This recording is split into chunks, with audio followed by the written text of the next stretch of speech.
Studio One News. Follow for latest updates. Link in description.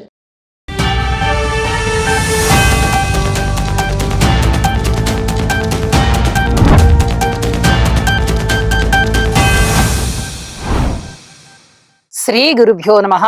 శ్రీమాత్రే నమః.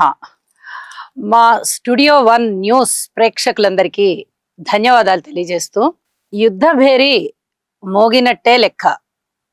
ఎందువల్ల అంటే మనకి చూస్తున్నాము, ఎన్నో రకాలుగా సైనికుల యొక్క మరణాలు జరుగుతూ ఉన్నాయి, అలాగే బాంబుల యొక్క విస్ఫోటనాలు జరుగుతూ ఉన్నాయి. అంటే ఇరు దేశాల మధ్య యుద్ధ వాతావరణం ప్రారంభమైపోయింది. కాబట్టి యుద్ధం ప్రారంభమైంది అన్నట్టుగానే మనం తీసుకోవాలి. కాకపోతే ఇది ముమ్మరం అవ్వడానికి ఇంకా కొంత సమయం పడుతుంది. కానీ జవాన్లు, మన వీర జవాన్లు, సైనికులు యుద్ధోన్ముఖులై ఉన్నారు. వారందరినీ బలోపేతం చేయవలసిందిగా మనము భగవంతుని యొక్క ఆశీస్సుల కొరకు ప్రార్థించాలి. ప్రతి పౌరుడి యొక్క తక్షణ కర్తవ్యంగా దీన్ని భావించాలి. భారతదేశం కర్మభూమి. రాముడు పుట్టారు, కృష్ణుడు పుట్టారు, గౌతమ బుద్ధుడు పుట్టారు, ఎందరో మహానుభావులు పుట్టి ఈ నేలని పునీతం చేశారు.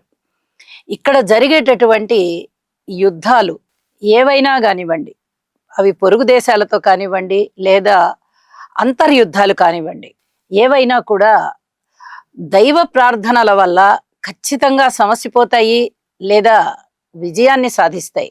ఇది ధర్మభూమి, కర్మభూమి, కురుక్షేత్రం ఇక్కడ జరిగినటువంటి భూమి.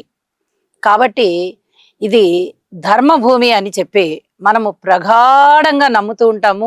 నిజము కూడా అంతే. అయితే ఇప్పుడు మనకి పాకిస్తాన్తో యుద్ధం మొదలైంది. అది మనకి పరాయి దేశం కింద లెక్క. ఇప్పుడు మరి వేరే దేశంతో మనం యుద్ధం చేసేటప్పుడు ఎటువంటి బలాన్ని ఇవ్వాలి మన సైనికులకి, అలాగే మనము ఎలాగా బలోపేతం అవ్వాలి?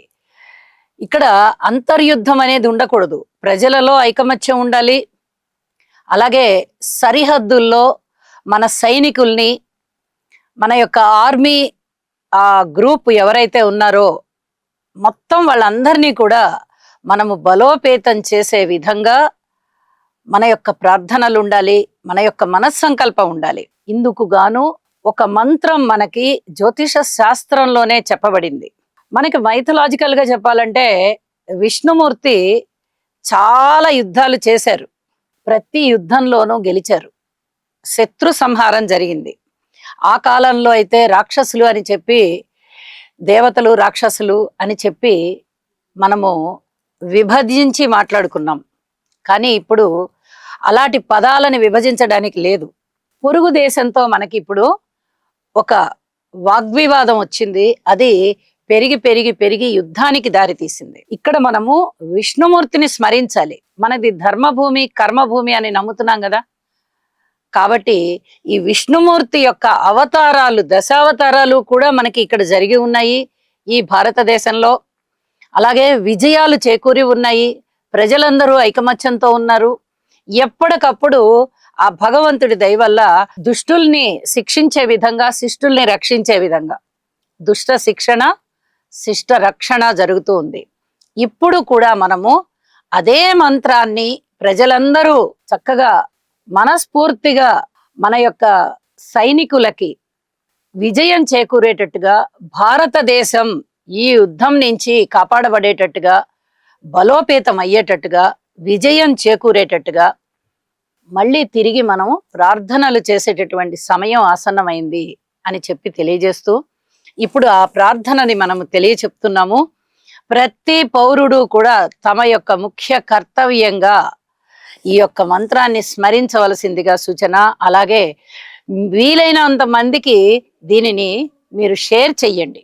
ఇటువైపు మానసికమైన బలము ఉండాలి, ఇంకొక పక్క శారీరకమైనటువంటి బలము ఉండాలి, ఇంకొక పక్క భగవంతుడి అనుగ్రహము ఉండాలి, ఇంకొక పక్క యుద్ధము చేసేటటువంటి చాతుర్యం కూడా ఉండాలి. ఎలాగో చాతుర్యం చాలా చక్కగా ఉంది. మన ప్రధానమంత్రి మోదీ గారి ఆధ్వర్యంలో ఈ దేశం చాలా చక్కగా వెళ్ళిపోతోంది ముందుకి. కాబట్టి ఏ రంగం వాళ్ళు ఆ రంగంలో చాలా పటిష్టంగా ఉన్నారు. కాబట్టి మనకి దాని గురించి భయం లేదు. కానీ యుద్ధోన్ముఖులైనప్పుడు ఆ జవాను యొక్క లక్ష్యం ఏమిటి అంటే యుద్ధం చేయడమే. జయమా అపజయమా దాని సంగతి తరువాత. ముందర కర్తవ్యోన్ముఖులు కండి. మనకి భగవద్గీత చెప్పింది కూడా అయితే.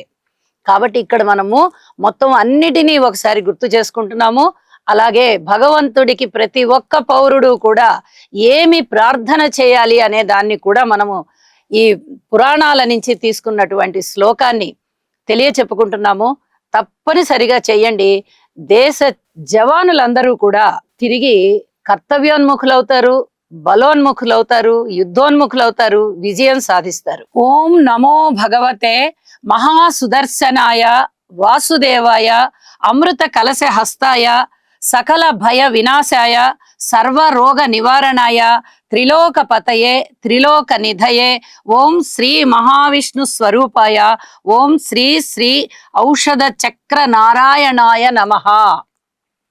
ఈ శ్లోకాన్ని కనుక చక్కగా మనస్ఫూర్తిగా భక్తి శ్రద్ధలతో పఠిస్తున్నట్లయితే మన భారతదేశానికి యుద్ధం అనేది జరుగుతూ ఉన్నప్పటికీ మృతుల సంఖ్య తగ్గిపోతుంది. యుద్ధంలో చాలా మంది మృతి చెందవలసినటువంటి పరిస్థితి ఉంటుంది. ఎందుకంటే యుద్ధం అంటే ఇరు వర్గాల పోరాటం కదా. మరి ఈ పోరాటంలో కొంతమంది అసూలు బాస్తారు. తక్కువ సంఖ్యలో అస్సలు మృతుల సంఖ్య ఉండకూడదు అని మనము కోరలేము, కోరుకోకూడదు కూడా. అది ఎలా జరుగుతుందో అది దైవాధీనం.